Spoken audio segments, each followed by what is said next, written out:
Hello and welcome back to a musical soliloquy episode number 15. I'm Steven and I'm here with my co-host Zach, and we're excited to talk all about violin strings today. Yes, a very unexpected topic, I would say, but we figured since we talked about bows and violins, that it only makes sense that we talk about strings as well, another very important component. So, part one, we'll talk about how we arrived at the strings that we currently have today and the strings that we've tried consistently in the past and really liked. Part two, an overview of all the strings that we've tried, what we liked, what we disliked, what we look for. Part three, we'll talk a little bit about string maintenance, how often to change your strings, etc. So let's kick things off with part one. So Steven, what string are you playing now? And give us a little history on how you arrived there.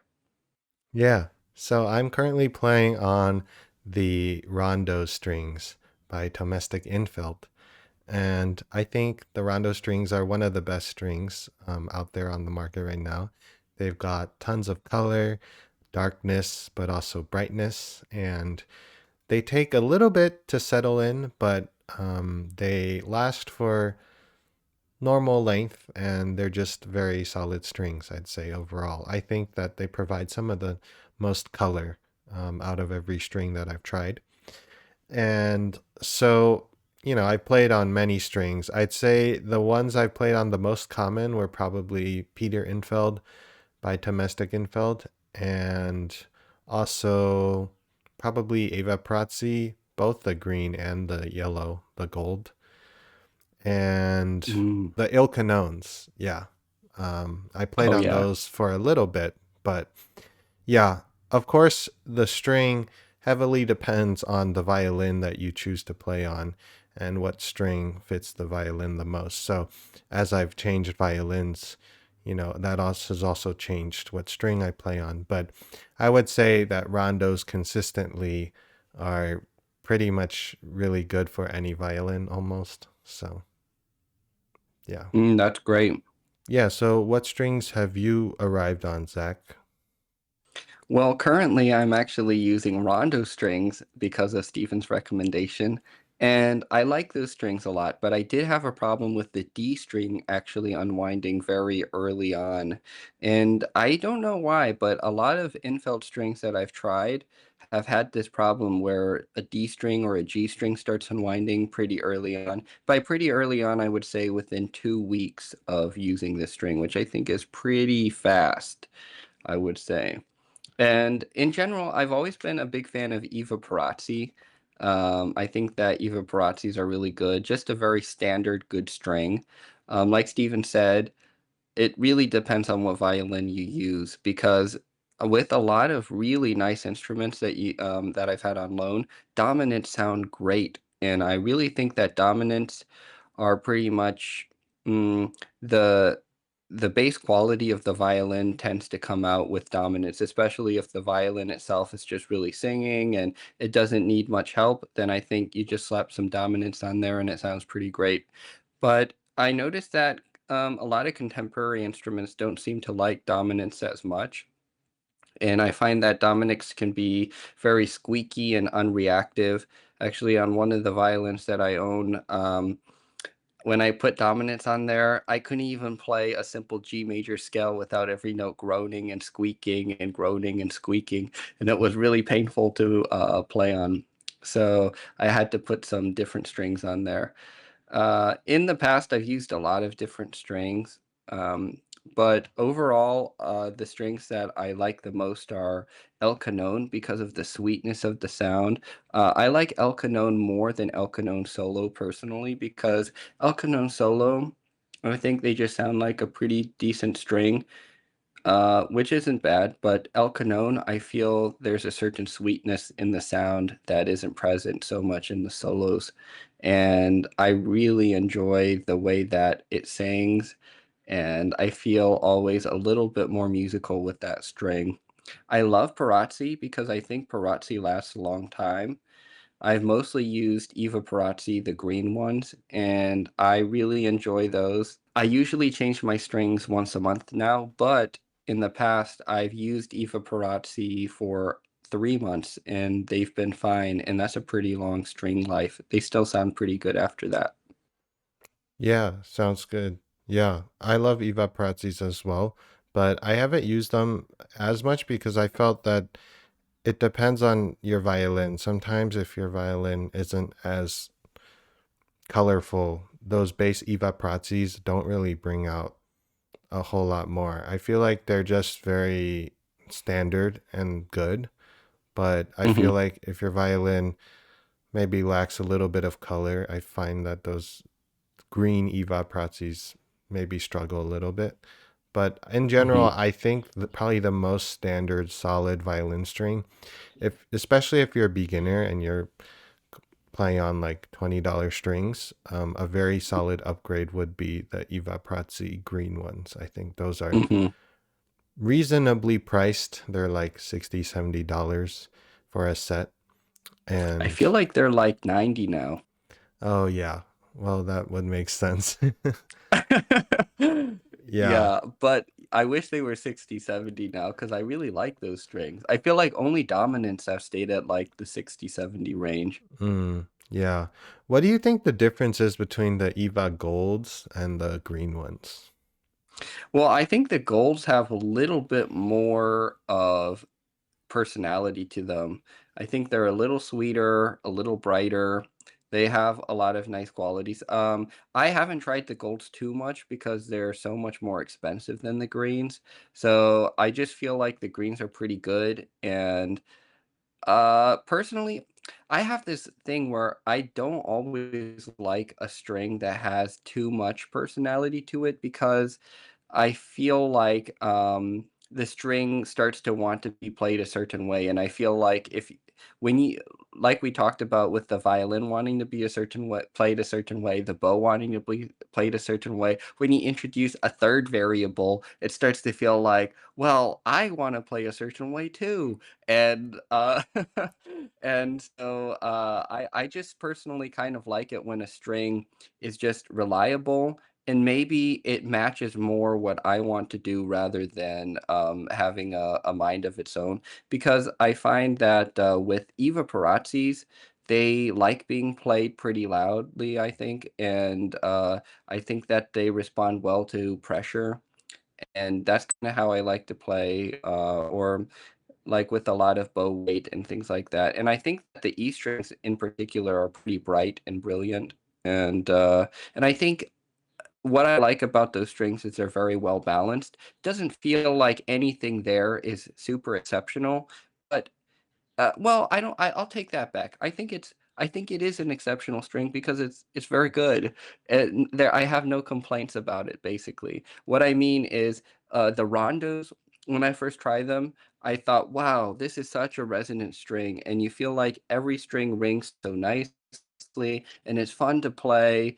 It sounds really good. The only thing about the rondos is maybe the E string that the rondo string sets comes with is kind of squeaky.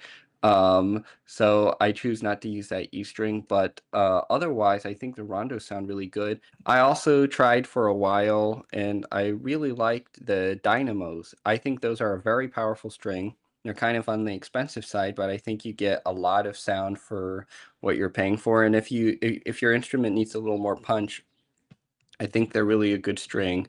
I will say they don't feel quite as versatile in terms of being able to express some of the softer dynamics. I always felt like I had to be into the string, and that's not necessarily a bad thing depending on the repertoire that you're playing. But I do like a versatile string, and that's what I really admire about dominance in Pirazzi, Eva Pirazzi in particular, because I think they're very versatile in any style that you want to play with, and any approach that you take to the string. I feel they're very responsive to on the right instrument, of course. Yeah. Yeah, you covered so many strings there. I think the same about the gold versus the green. I think the green ones are just more standard sounding, a little bit maybe warmer, little not as much personality, but the gold ones, yeah, they seem a bit brighter, maybe even warmer.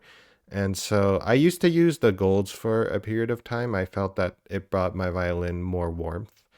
So it's, of course, Mm, very dependent on your violin. But later on, I used the greens and I realized the greens are really good too, especially if your violin is very warm already. The mm-hmm, greens are really good. Um, but yeah, yeah, you touched on Il Canone strings. Those are by Larsen.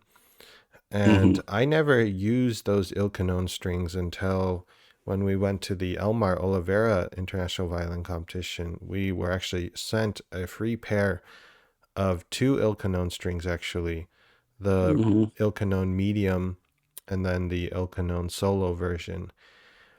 And I remember I put on the Il Canone medium, and right away I was like, wow, this is what the nicest string I've ever tried.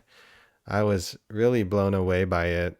It really had a lot of color to the sound and, yeah, sweetness to the sound. I'd say a lot of complexity to the sound. And yeah, it was really a nice string. I think the thing with the El Canones, though, is I find that they aren't the best in terms of projection and playing in concert. They're so good for recordings. They have so much color and they add a lot of color and complexity to your sound, but it kind of condenses your sound a little bit into this more of a ball in a box, and it doesn't seem to want to come out compared to, like you mentioned, a dominant or a Evah Pirazzi.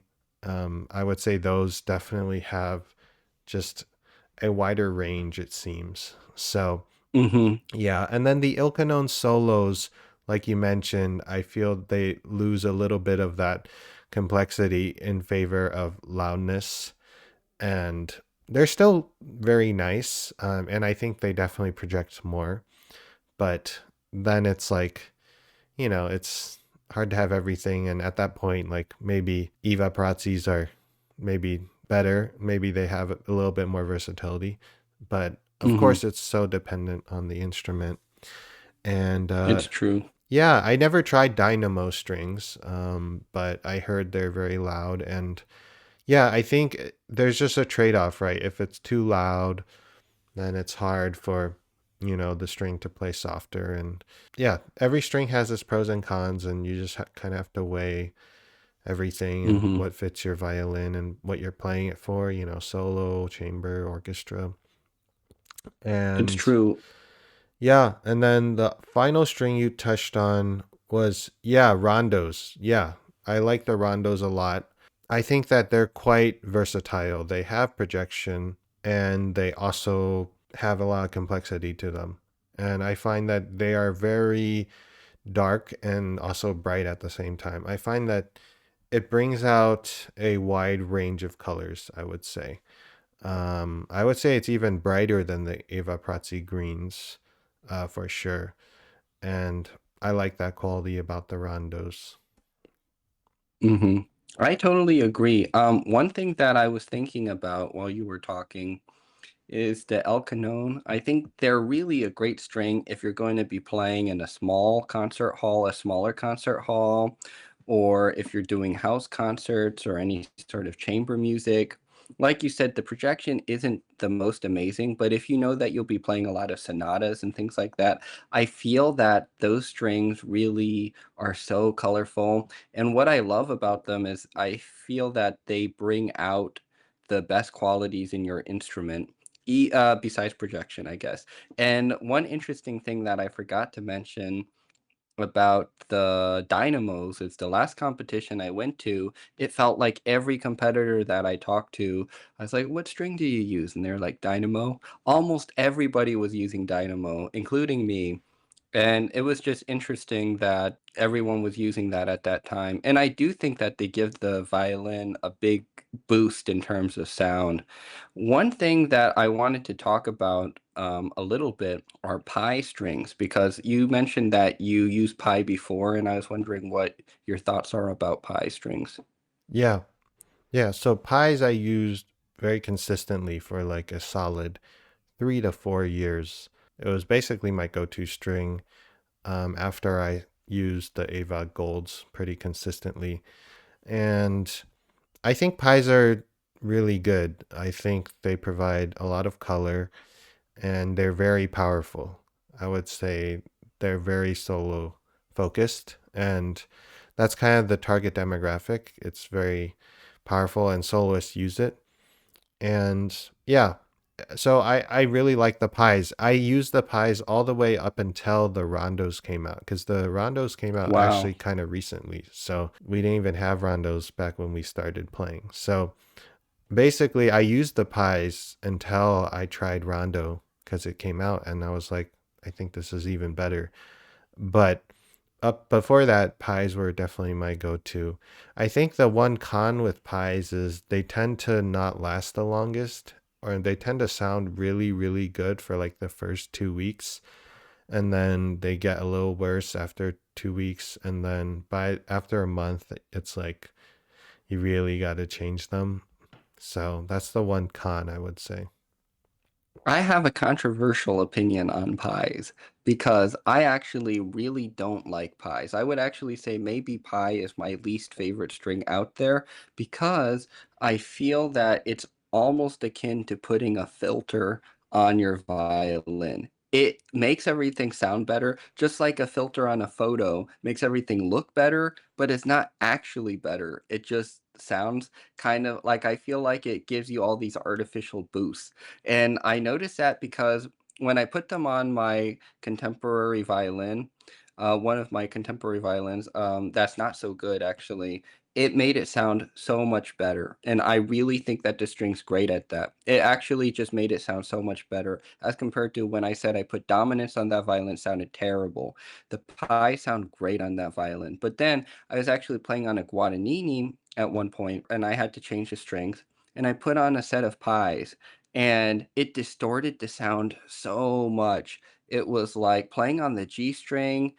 It was ridiculous. It sounded terrible. And also, I've had so many sets of pies where the D and G string just start both unwinding. And I feel like I've never had a G string unwind in my life until I started using pies. And I just couldn't believe it. The G strings were just unwinding. It wasn't a bridge issue or anything like that. And I never had this problem with any other strings. So that's just one thing that I'll say about pie. And I know that's a little controversial because a lot of people like pies a lot. And nothing against people who like pies. That's just my personal opinion with pies there. Yeah, I agree with you actually. So I don't really use pies like at all anymore. I still recognize that they're good, and I think they're definitely good for many instruments. But I totally agree with you that they tend to make lesser good instruments sound a lot better, which is like really good. That's a really good thing, right? Hmm. But I would agree with you that it does make the instrument kind of have its own personality a little bit. Yeah, it kind of forces the instrument to all kind of sound the same. I feel like if you put on a pie string, it does kind of make the instrument sound like a certain way. But I guess that's, you could say that about every string, right? Because every string technically Hmm. is the same, but on different instruments, it does sound different. But that's because the It's instrument is, true. yeah.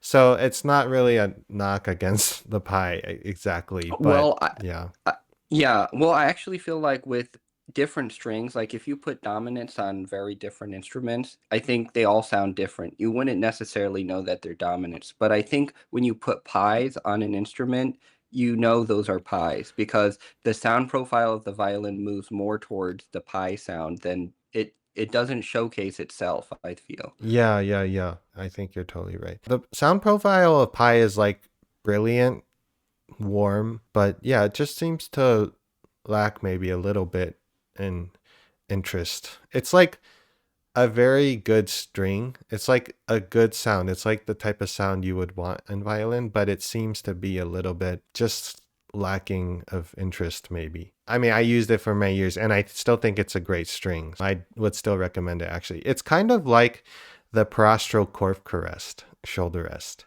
Hmm. I'm sure many violinists know about that shoulder rest. That shoulder rest, it completely just alters the sound of your instrument and it makes it way more brighter and way more soloistic and it focuses the sound of the instrument.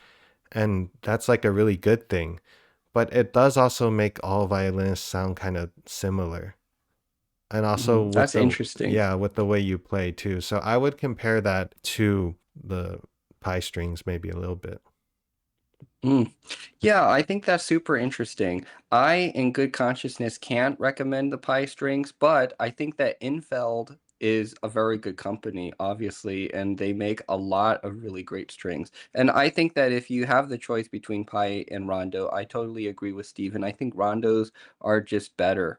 And I think that Rondos feel more sincere, and it feels like it brings out good qualities in your instrument rather than making your instrument conform to a predetermined sound profile.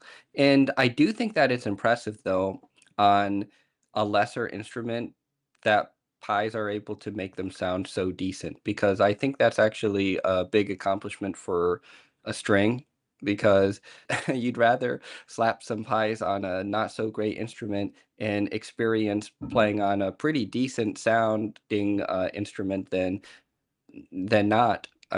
So yeah, pies were good, but I think that when they first came out, they were better than they are now, just because the string market has changed and there are more strings out there. Yeah, I think they received a big praise because when they first came out, they were like pretty good, especially because I think a lot of people are using dominance and vision Hmm. solos very common. So when Pike came out, everyone was like, wow, this string's pretty good. So everyone just kind of flocked to it. But now I feel that rondos and other strings have kind of taken the spotlight a little bit from pies. They're still very up there though. I think so. And I'm sure a lot of people who are very respectable still use pies, which is great. Yeah, it's just not the string for me. But I do remember the first time I tried pies, and I was very impressed. I thought, whoa, this string sounds amazing. And it does have that arc of not too long before it feels like it starts to feel a little dead. That's one thing that I really love about the Pirazzis, not to go back to that, but I feel like Pirazzis just keep sounding pretty consistently good for a very long time. And it also feels like a very durable string. My hands always sweat a lot when I was younger, and they still sweat like a pretty decent amount, I would say. And when I was younger, I wasn't so good about always wiping away the sweat on my strings. And the Evah Pirazzis always lasted a super, super long time. And it wasn't until maybe the 3 month point where maybe the A string would start to unwind. And I think that's pretty impressive for a string, because that's a lot of corrosion on the string for, I mean, I would play a lot. So, Yeah. You mentioned that the D and G strings were unwinding on your pie strings. And yeah, that's unfortunate. I personally never really experienced that actually with the pie strings. Not that I've never had unwinding strings, but it hasn't really been a huge problem. So that's where your mileage may vary. Sometimes you just get a bad set of strings, and it's unfortunate because you don't really know until you put it on, right, and play it, and then it goes bad after like a couple days. So it's unfortunate, but we'll get to string buying tips very soon. But you want to try and make sure you secure strings from a reputable dealer and everything. Let's talk a little bit about a couple other strings that we maybe have tried but maybe don't use as regularly. Let's talk a little bit about dominant pros. Have you tried those? I have tried Dominant Pros, and I think they're a pretty good string. I would say that they're almost like, hmm.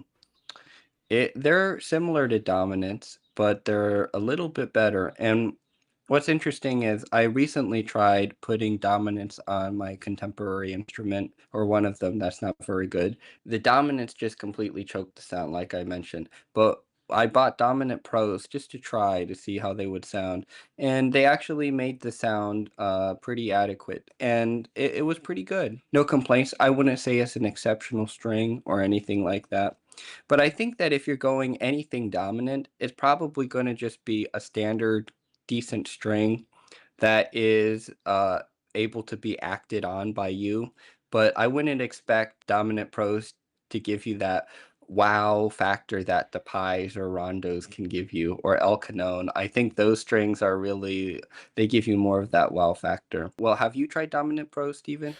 Yes, very briefly. I tried them on my Johannes Kuipers and they didn't fit them too well, really. And I Mm, think Dominant Pros can be a very good string. It just depends on if it's a good match, like any string, really. But I would say it offers more complexity than the Dominants for sure. It's definitely a step mm-hmm. up in terms of quality, but your mileage may vary on whether or not it's a good match. And I know some teachers use it and it sounds very good. But Mm-hmm. yeah, generally, I would say rondos have been proven to be more overall a good match for more instruments. Let me see. Yeah, I agree. I actually used vision strings for a long time when I was younger. I would say from age maybe 12 until maybe, well, 12 to 16. I think I alternated between using vision and Evah Pirazzi strings in general. Was it Vision Solo or Vision? Both, actually. But most often I would just use vision. I think vision solos are significantly better than just visions. And I remember the first time I tried Vision solos, I was like, whoa, these sound really good. And it's nice to try new strings actually, because it can change your sound profile.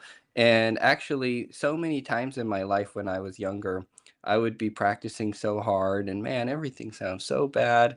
And then I would change my strings and suddenly all my problems would be solved. I would feel like, oh man, it was just the strings. I felt so much better about myself.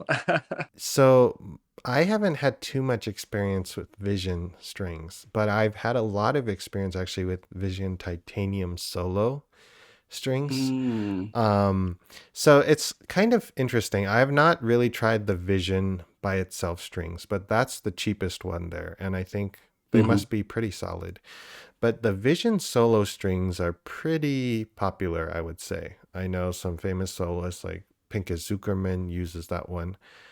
And it's interesting because although it's called Vision Solo, you would think it's a very solo oriented string. And it is, but it's actually extremely warm. It's like one of the warmest strings I've ever tried. Like right when you put it on, it just adds so much color and depth to the sound, which is great. But for an instrument that struggles with projection a little bit, I don't think that's really good because then you're just kind of muting it even more. But, a lot of these famous soloists, they have great instruments. So it almost doesn't matter what string you use at that point. But I think Vision solos are very good. They really provide a lot of color. I would say even more color than Pi. So I would kind of rate. Of course, they're all the same company, Domestic Infeld, but they have a range between Vision Solo, Pies, eventually Rondos, but then also Vision Titanium Solo that I mentioned. And titanium solos I would use actually quite often when I was using pies. And the reason why I would use it was because it was a little cheaper than pie. And it provided mm, basically the same sound, a little bit less color, but it definitely provided the same robust solo qualities. So mm, I would say the titanium solos, I think they're a little bit tenser strings and mm, they provide a very robust soloist sound and they ring a hmm lot. They break in very quickly. I use them for a very long time and they're very good. They're kind of just the opposite of Vision solos though. Vision solos are really warm in my experience. But I would say that the pies are a good in between those. Oh, Got between the Vision and Vision Solo, the pies in, okay. yes, the Vision solo and Vision hmm titanium solos. It's a good balance in between. So Pi was my go-to for a long time. If I had mm, important events, I would definitely use Pi. But hmm then the Rondos came out, and I think they provide even more color. And I think they provide that brightness that the Vision solos lack a little bit of projection. And so, yeah, Rondos are just my favorite now. So that was my experience with those, and I think they're still very good strings. Domestic Infeld in general is very solid. Very solid company. Would you say Vision Titanium Solo are pretty bright, you would They're say? very bright, and I think they lack a little bit of like color and complexity. But if your instrument is lacking in projection, maybe it's a good string. That sounds good. What about TI? Have you tried those? Yeah, I tried them last summer actually because someone was using them. I was curious. And I found those strings to be quite warm. Different than Vision Solo, but yeah, definitely towards the Vision Solo side. I think they're basically within the price range of in terms of how good it is. I think it's a little bit cheaper. I think it's not quite the quality of a Pi or even Vision Solo, but it's not bad. It's very warm. It's got kind of a unique sound. Yeah, I don't know. I mean, I use them and they're good, but I haven't had too much experience. I've only used them once.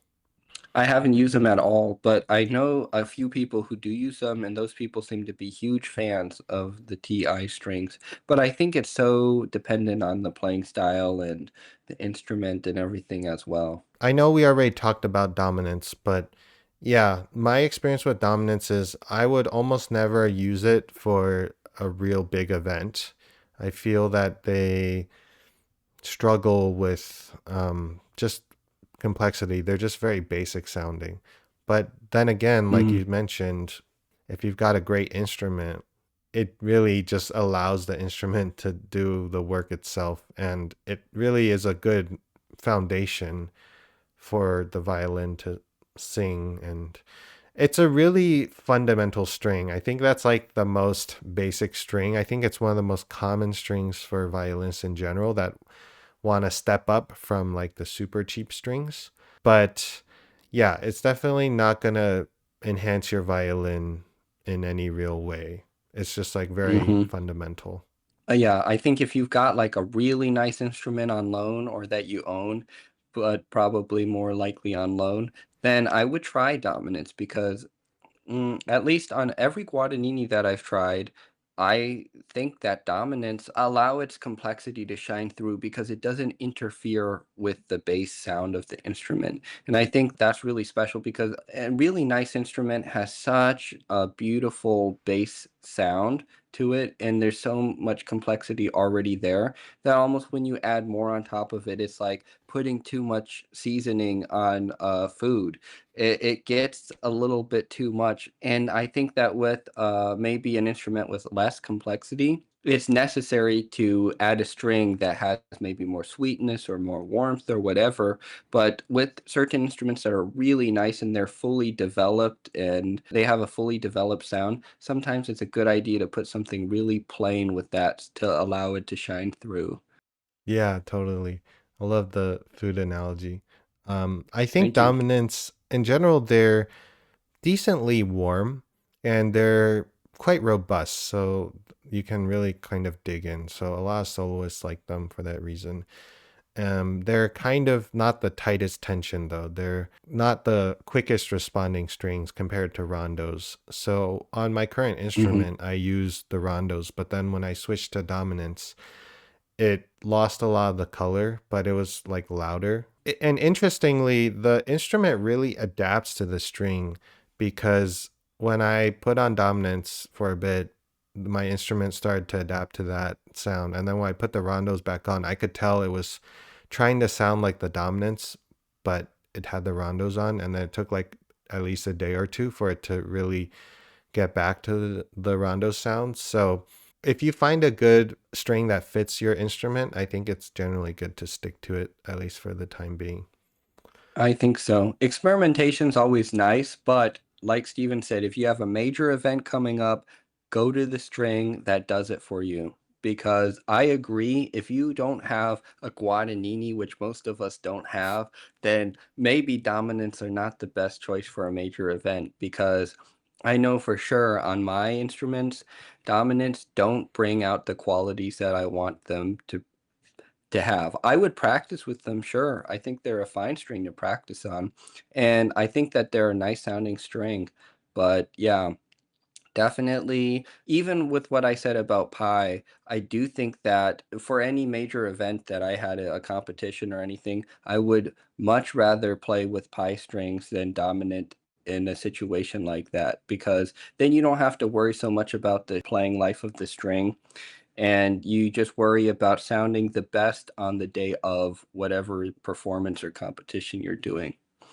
So just to move on here, Stephen, you've tried some gut strings like the Oliv and Passione.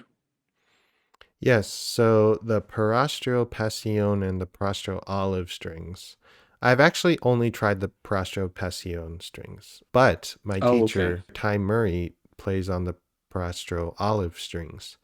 So I got to know Mm, those pretty well. So they're half gut, half steel. The inside is gut, and then the outside is wrapped in steel. So it's got the great qualities of a gut string while also maintaining the projection of a steel string. And so it can be a very happy middle ground if you're looking for that. Back in the violin episode, I mentioned how I was looking for maybe a little bit more warmth in my Kuiper's violin.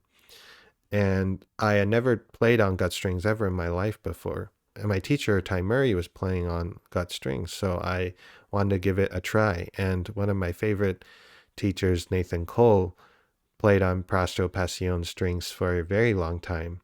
And he really heavily recommended them. And I just saw how quickly they responded and how warm they were. And so I decided to give it a try. And it's funny. So when you first put those strings on, they really lose their pitch very quickly because they're gut strings. So they go out of tune a lot, especially in the first week. It takes a long time for them to stay in tune, which is a wow. little I wasn't quite used to it, but it's fine as long as you don't have like a major event in the first week. Mm. It's fine. Like you can just Wait, tune so it. how much do they go out? I mean, they just don't stay perfectly in pitch for, I don't know, longer than maybe an hour. Like it just Mm, moves down slightly. It's not like it completely can't stay wounded or anything. It just is a little unstable. Gut strings are just not super stable in terms of pitch. So I played on these Passion strings for a while, and I instantly felt like they were really nice on my Kuipers. I fell in love with these gut strings, and I was playing on it and just searching for a warmer sound. And eventually, I felt that my Kuipers, the tone quality changed. I think it was due to the Pirastro Passione strings, just bringing that extra bit of warmth to my Kuipers. And I was really happy with the change of the quality of the sound, and it really added a lot of complexity. And I was playing on the Passions for almost an entire year, basically. But I feel that they aren't the best for projection. They're not bad. I actually compared them in a hall to the TI strings, which are steel, and there almost wasn't really a huge difference. So it's not like that much worse, but I would say that if you really want projection, steel is still the way to go now. mhm. Yeah. Yeah, I think so too. It's interesting. I was just thinking, wood is a living thing, and we use horsehair on the bow. And of course, it's not so vegan friendly, but the gut strings, that adds a living component to the string as well, which is maybe where some of the warmth comes, because I feel that steel, there's no life there. So I feel like it doesn't sing quite as much as the gut strings do, or at least the sound feels so different, but they do project really well. And I've always used metal strings through my life. I've never used gut strings. But whenever I hear people play on gut strings, I'm always curious to try, because the sound is really warm and it feels like there's a lot of complexity there. So when you use them, did you feel that under your ear there was more going on? So gut strings are a completely different feeling and approach to the string. They famously kind of respond a little slower, but at the same time, you can actually have more complex control over the string itself and the tone color. And so that's why I really enjoyed the gut strings. So The main difference is you can't press on it as much. It really responds way more to bow speed compared to pressure. If you press on it, it just goes bad, the sound, very quickly. Whereas steel Wow. strings, they're really kind of designed to be pressed, and they really can take the pressure and it's like nothing. With gut strings, it's quite the opposite. And so the way you play is quite different. You actually have to kind of coax the sound out and not do it by pressure. Again, we keep talking about mentioning how I like to play not so pressing into the string and how my mindset changed. And so using the gut strings was one of the main things that caused me to change in the way I approach the violin as well. But yes, Wow. the tone color is so human. I love gut strings. I would use gut strings if you never had to play in a big hall. Yes, Mm, there is something living about it. It's so warm and personal, and there's just something special about that string. And it's crazy because back then everyone used gut strings since there were no steel strings. It's not as loud under your ear, and but there is just more warmth there for sure.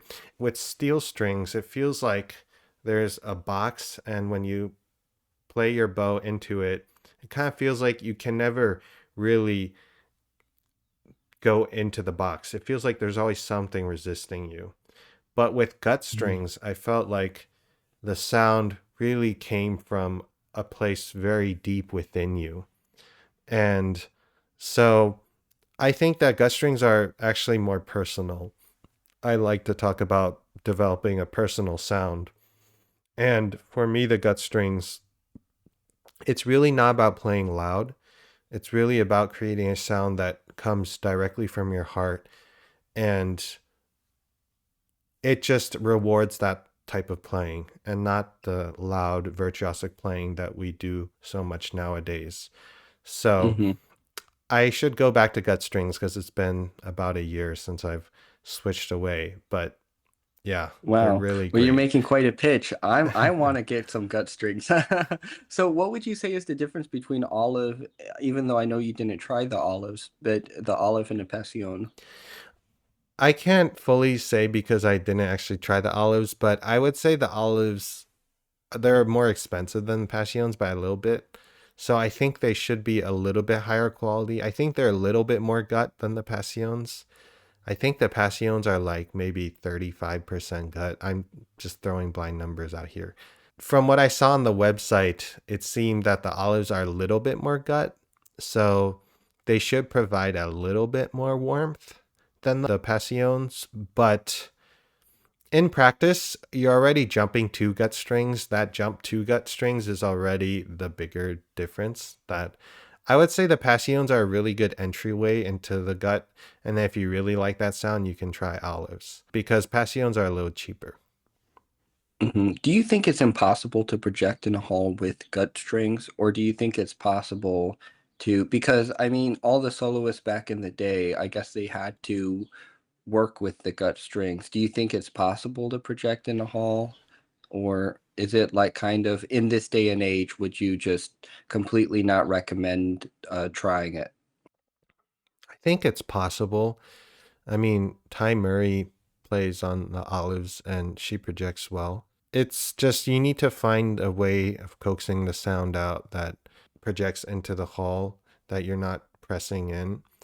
The key to projection in violin playing is again using bow speed and allowing the string to spin and feel like the sound is going outwards rather than pressing inwards. So, yeah, I mean, I don't know about full gut strings though. I have not really tried full gut. So, I can't really say, but I think it's definitely possible. I think that we've just kind of gotten accustomed to steel strings. They're definitely more easy to use just with the tuning stability and just not having to worry about projection. But I do feel that there's something special about gut strings that we lose a little bit now. And Baroque players definitely use gut strings, a Baroque violin, and there's just a lot of warmth there. that Hmm. is really nice. One question that I have too about the Passione, how long do they last? Like once the week of getting it stable is done, how long do they last? Oh, that's a very good question because I actually think they last longer than steel strings. They last Whoa. actually quite a long time, at least 2 months actually. But when Wow. I put on the Passions, they lasted like almost 4 months or something crazy. What? That's crazy. And they Yeah, still sounded good, like for most of that. yeah, they still sound very good. Gut strings in general last longer for some reason. I'm sure there's a scientific reason that I'm curious about. But yeah, they are more expensive, but they do last longer. So it kind of makes up for the expense. How expensive are they, just out of curiosity? Yeah, they're like 130 at least for a set of violin, and then the olives are like 150, 160 without That's not tax. bad because I actually think dynamos are like 180 or something like that. Yeah, yeah, they're getting up there in price. It's definitely more expensive than pure steel, but Hmm. it's not too bad. It's definitely worth trying. I think every violinist should try gut strings at some point. Okay. Yeah, I think that's, yeah, you're making me feel very tempted to try some gut strings. Okay, what about the Obligato? Have you tried those? Or Yes, I've tried Obligato once or twice, mainly for orchestra auditions, for excerpts, because obligatos are basically designed to be orchestra audition excerpts. Strings. mm, They're designed to never scratch. They're super warm, first of all. So they're not projecting strings whatsoever, really. And they're designed so that whatever bow stroke you use, even if it's like the worst possible stroke, even if you barely graze the string, on another string, it might squeak. But with the obligatos, it's designed to always give presence. They almost are like gut strings in a way with how warm they are. But yeah, they are just the complete extreme of if you need something that just needs to speak really well in excerpts, they're really good. They speak very quickly, but they have like no projection really. And if you're doing solo playing, I would just steer clear. um, I mean, they're definitely nice. I mean, they have warmth, warmth is always good, but hmm it's just like designed for people that don't want to ever scratch when they play the mm, instrument. And it loses that personal virtuosic quality that, violin is so beautiful at. So I don't hmm know. That's true. I guess I'll talk a little bit about the Helicore. Have you tried those before, Stephen? Yeah, those strings I actually tried and they were fine. I wouldn't say anything crazy about them, either good or bad. I think they're just a very middle of the road string, and I think they're not bad. They're not amazing. They're just very fine. I could play on them. I thought it was fine. I played on them for maybe a month because I got a free set and I thought these are fine. These are not bad. They were better than I expected. I thought they'd be really bad and they were fine. That's pretty good. I mean, they're definitely on the cheaper side, right? They are on the cheaper side, I think. I think that they're almost around the same price as Vision Solos, Oh, maybe. okay. Yeah, I would just go towards Vision Solos because I think those are a much better string, or even Vision Normals are pretty good, I think. There's this other string, Alphayue. I don't know how to say this. It's like Alphayue. And I'll just say this string is bad, but I've used this string multiple times in the past when I know that I don't have anything coming up and I'm like, I just need a really cheap set of strings to practice on because they're okay. You know what I mean? They're really cheap. I think they're like $25 or 23. They're really cheap. And thinking about like dominants are usually the cheapest string that I would buy. Period. And dominants are like 60 or 70. And so you could buy three sets of these strings for the price of one dominant set. So if you have like just a few weeks where you're like, okay, well, I don't want to put on a good set of strings yet because by the time I get to my concert or whatever I'm preparing for my recording, or I'm going to have to change my strings again. And there's like however many dollars down the drain, or almost $200 sometimes if you're using like Dynamo, which are super expensive. And so sometimes I'll just put on super cheap sets of strings for like 2 weeks or 3 weeks, and then I'll change my string so that the good set of strings comes in at the optimal time. And I would say that you won't be amazed by them, but you'll be amazed that they're $20 and they're still fine. Yeah, it's fine. Don't expect anything exceptional. It sounds pretty bad, but it's okay. Like it's a playable string. Yeah, we call that the Yeah. budget string. The budget string. Yeah, it's a very budget string. And of course, there's the Infeld red and blue. And I've tried Infeld blue before, actually. Was not too impressed. I think the reds are supposed to be bright, right? And the blues are warm, or is it opposite? I can't remember. I've never tried. Okay, well, one of them's supposed to be like pretty bright, and the other's supposed to be pretty warm. Not sure which one I got, but I didn't feel like it was either.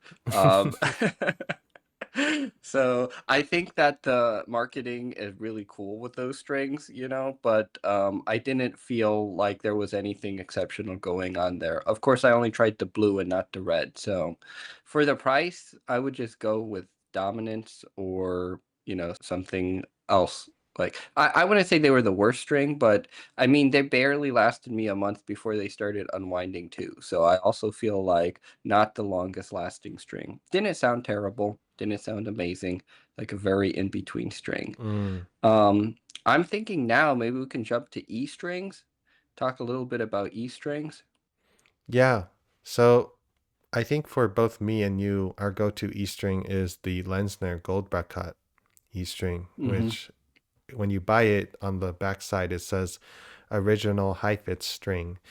And so Heifetz used this string, and it's a great string because it's like $1. Now it's two, but still very cheap, and it's very good. It doesn't squeak too badly, and it's a very good sounding E string. There's tons of gauges.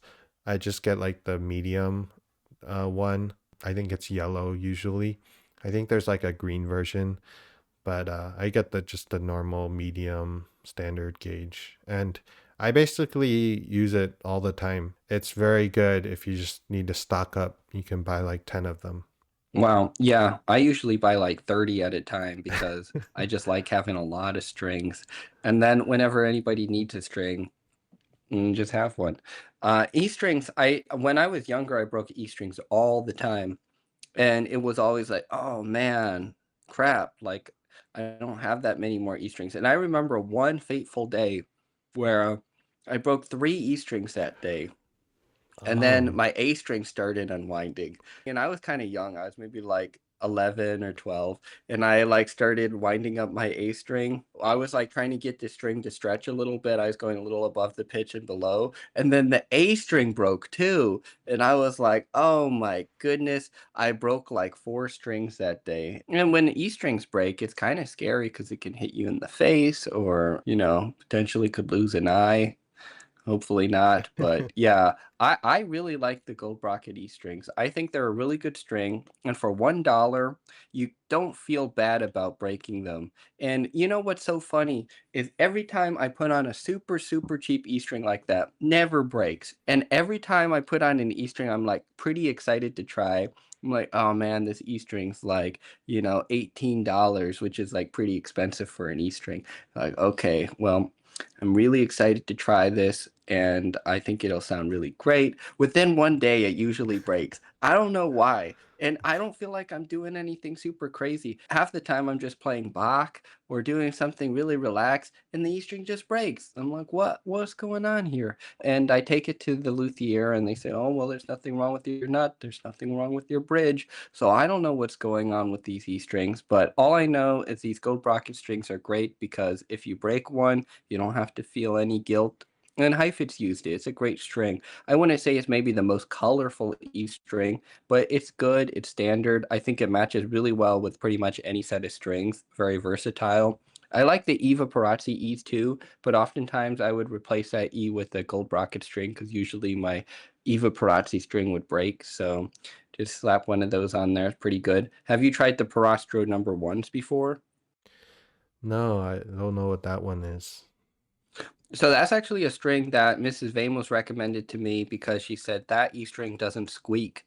I think that it is a very non-squeaky string. I would say the Goldbrakat E strings are pretty non-squeaky as well. And squeaky E strings are always a problem in general, but like I talked about in a previous episode, I think if you just prepare the string a little bit and don't use bow speed that's too fast when you go over to the E string, usually that prevents squeaking. But of course, I can't even prevent squeaking on the Rondo E strings. The Rondo E strings are extremely squeaky, and Yeah, it's so funny because I'm using a Rondo E string right now just because I'm kind of lazy to switch to the Lenzner. And it's like, it definitely squeaks a lot, but I'm just getting by right now.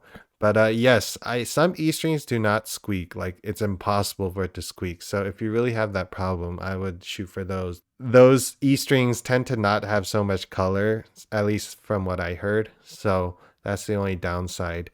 An E string I used very often was the Pirastro gold E string. And there's a mm, couple versions of it, but it's got this gold exterior. And that one's like $5, $6. And that one I really like the color of. I think it's very brilliant and I really like it. I alternate between that and the Lenzner Goldbrakat. mm. That one squeaks a little bit, but definitely not too bad, and it's a very colorful, very powerful E string. Are you thinking of the Gold Label Wondertone E string? Is that the? Yeah, I think there's like one that's kind of gold and green, but I use the one that's just pure gold usually. Hmm. I used a gold one too. Oh, also, what are your opinions about gold E string versus normal E string? Well, I've actually never really used a gold E string really ever, so I can't really say, but I don't feel like it should make a big difference, no? I mean, I don't think it makes a huge difference personally, but I also feel like sometimes when different materials are used in strings, it does change the sound like the titaniums. And I remember, I mean, the gold-plated E strings I think are fine in general, but it seemed like they were maybe a little bit sweeter to me. But of course, I've never used a gold E string for very long because they always break. So I just stick with the silver because they're cheaper. Yeah. There's two other E strings that I thought of that I think are not bad. There's a Jargar E string that's red. Mm. And I think that one's pretty good, pretty very good color, and it's not too expensive. And then there's also one, the Westminster E string, Oh and yeah. this one's also like quite powerful. And I think all these ones there's like different versions, so I can't remember all of them off the top of my head. But I tried the Westminster one time, and it's pretty good.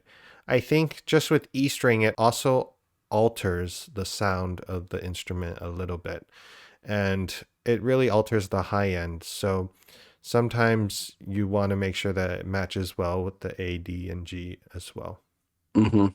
Yeah, that's one thing that I remember from this album that I listened to when I was younger of a live concert that Heifetz gave in Carnegie Hall. And he talked about his Dolphin Strad. And he said that what he loved most about it was that it was even on all four strings. And I think that's something that's really important to consider when picking a set of strings because oftentimes there are certain sets of strings where you're like, oh man, the G string sounds amazing, but it's so out of balance with the rest of the strings that it can make the D string sound really muted in comparison, or the A string. And there are other strings that are really bright on the top end. And as you go down, it gets pretty dark. And usually, if you have a set of strings, it's much easier to replace an E string. I think an E string mix and match is okay. It seems like it's not a big deal with any set of strings. And there are people who use a different string for every string, but I think that is you really have to try a lot of strings to figure that out because the synergy between strings is complex. Yeah, I stick to whenever possible just A, D, and G the same, and well, E is usually different. Let's jump quickly to our last segment, just maintaining strings and string buying recommendations. I think for string maintenance, just make sure that you wipe off the strings after every time you practice. Make sure there isn't rosin on there all the time because rosin it builds up and it loses the quality of the string quicker. When you wipe the strings off, you want to make sure you don't press too hard. You don't want to squeeze the string because then you're actually causing more abrasion by really gripping it. So just lightly dust it off the rosin. And our teacher, Mr. Lipset, recommended cleaning the strings with alcohol, actually, with, a pad and just wiping it off. Of course, covering the violin with a cloth so that you don't get the varnish dirty. And I think that's good, although I stopped doing that because I noticed that it would cause the strings to lose their life quicker. So Mm. I feel that although alcohol is very good, I feel like sometimes it can create not good reaction with the string.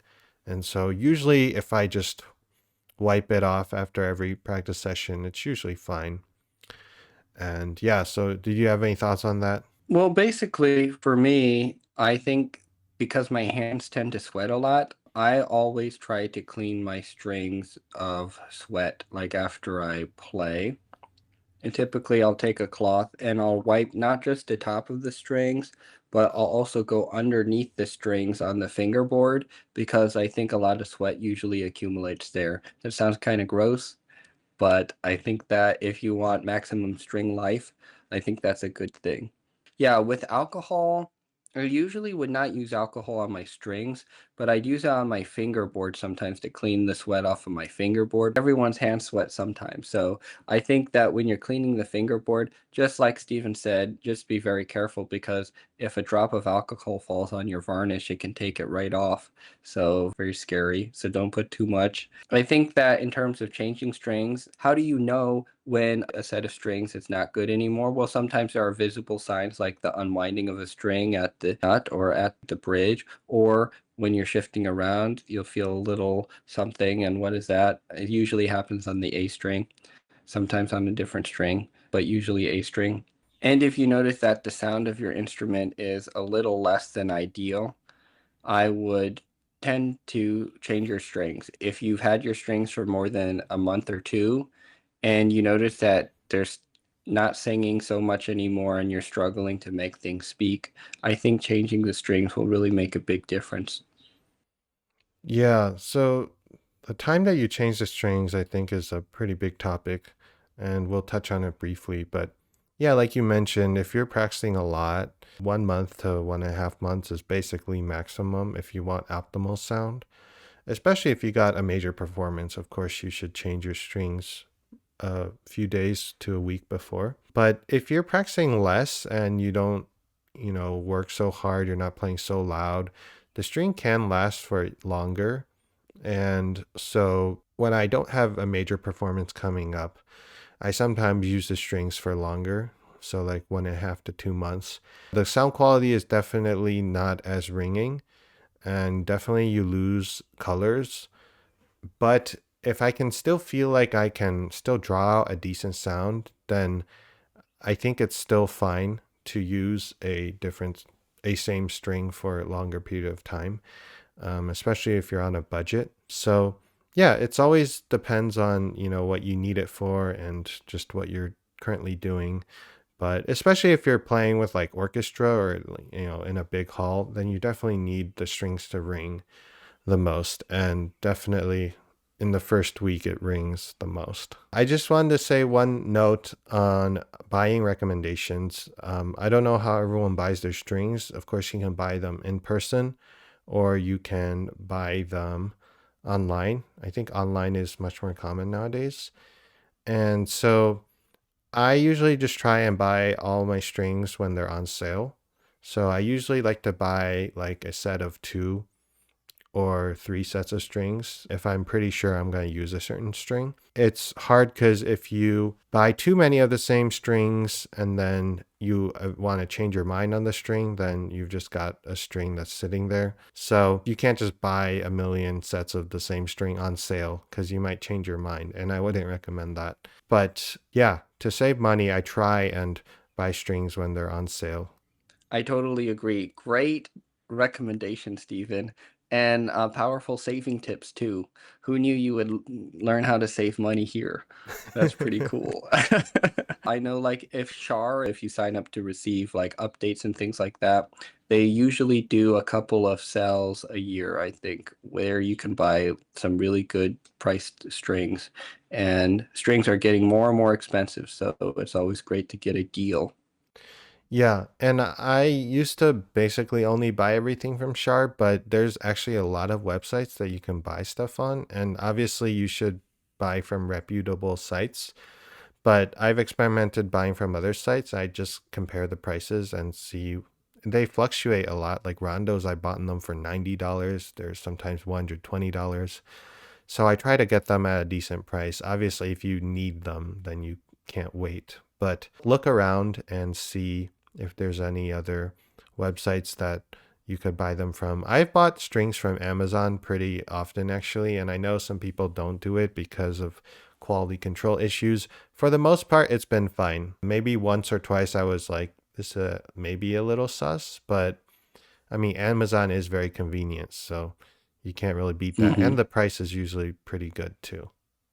And you get your strings really fast. That's the problem with a lot of these string shipping websites like Shar. It's like if you want overnight shipping, I think you have to pay like 15 or $20 or something like that. Otherwise, you have to wait a week. Yeah. All right. With that, we will jump to our final segment, practice tip of the week and recording recommendation. So, my practice tip for this week is not getting too bogged down on little details and running through the piece and making that an important part of the practice process. So, when you're practicing a piece, it's easy to zero in on a shift or a little passage and feel like you struggle with that. But when you struggle with something, it's good to practice other parts and allow your mind to breathe and not get stuck. And when you're performing a piece of music, it's really about the overall feeling. And oftentimes, when you zero in on a passage, it's so easy to develop all these mental hurdles and to feel like you really struggle with this passage. But then it really changes the feeling of the overall piece because then when you get to that passage, all you're going to think about is that. And so, of course, to solve problems, you really have to dive deep and analyze them. But I would say it's really important to just allow yourself to zoom out and go through the piece many times as a whole and to have that passage be like a passing passage and not like the main focus. Because I find that a mistake that I often made is I would practice a passage so much and be so worried about it that in the actual performance, all I would think about is that passage when it would come up. And that's really against the mindset you should be having when you perform. I think that's a fantastic tip, Stephen, and thank you for bringing that up. I totally agree.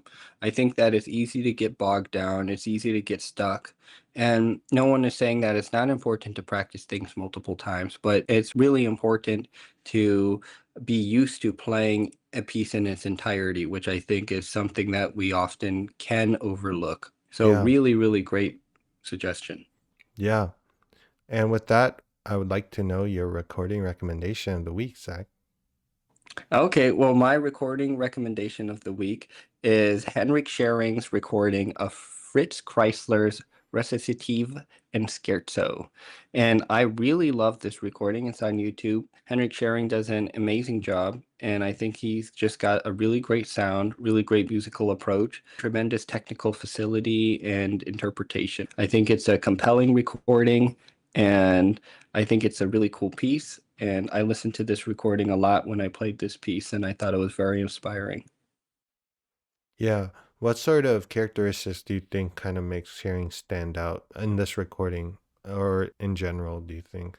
That's a good question. I mean, this is true for a lot of violinists of that day and age or great violinists, but he's got this feeling of effortlessness and he doesn't make crazy facial expressions or anything, but you hear so much in the sound. He's got a very soulful sound, and I think that his tone itself is very focused. This recording's made in a pretty large room, I think, a pretty reverberant room, but his tone has such strong core to it. He gets a lot of characters in here. Everything that I hear him play is pretty impressive, I think. What do you Mm. like about Henrik Schering? Yeah, I mean, he's one of the greatest violinists of the past century. And so, yeah, I find that he always has a somewhat unique approach to the way he plays. He's very much himself, and he likes to think very grand gestures. He has a very warm and rich sound, and he plays stuff how he feels like he wants to. And I definitely heard this recording, but I think I remember that his spiccato is like interesting. It's either kind of slow or it's like really on the string. But I find that a lot of older school violinists, they tend to do things kind of the way they feel comfortable, and it's very particular. And I think nowadays modern violinists tend to focus more on sounding clean, and so the playing tends to be more similar. And I think we're all influenced by this, but I think that's what's so great about the golden age period violinists is that they just really embraced how they played. And if they had a certain bow arm or whatever or posture, they would really bring out those qualities and they wouldn't shy away from them. Yes, Mr. Lipset actually had an interesting take on this because as the world has become more unified and you can see on YouTube and on the internet and everything how other people have played closer and closer together. And he said back in the day, just wherever you were in a region, you were somewhat isolated from other people. And as you encountered great violinists, you would be inspired by that, but you'd be inspired by somebody that you would see in your vicinity. And so it enabled more styles to kind of take place simultaneously, as opposed to now you can see everybody play. And there are still a lot of people who play in various different ways. I mean, Augustine Hadelich played so differently from like Janine Jansen or, Zuckerman or Perlman. I think they all have their unique styles, or Vengerov or Hilary Hahn. They're all of the really famous violinists play differently, but I think that there are certain standards that have been kind of accepted as a standard. And at competitions, of course, you notice that everybody goes for a safer interpretation. And I think that's pretty influential because a lot of people aspire to be at competitions.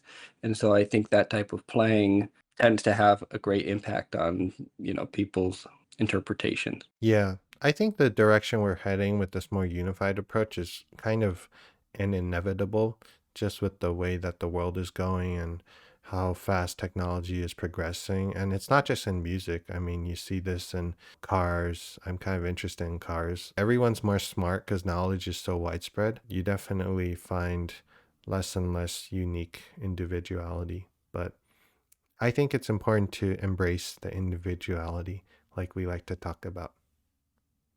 hmm I think that's great. And on that note, thank you so much for joining us on this episode of A Musical Soliloquy. We'll Bye. see you next time.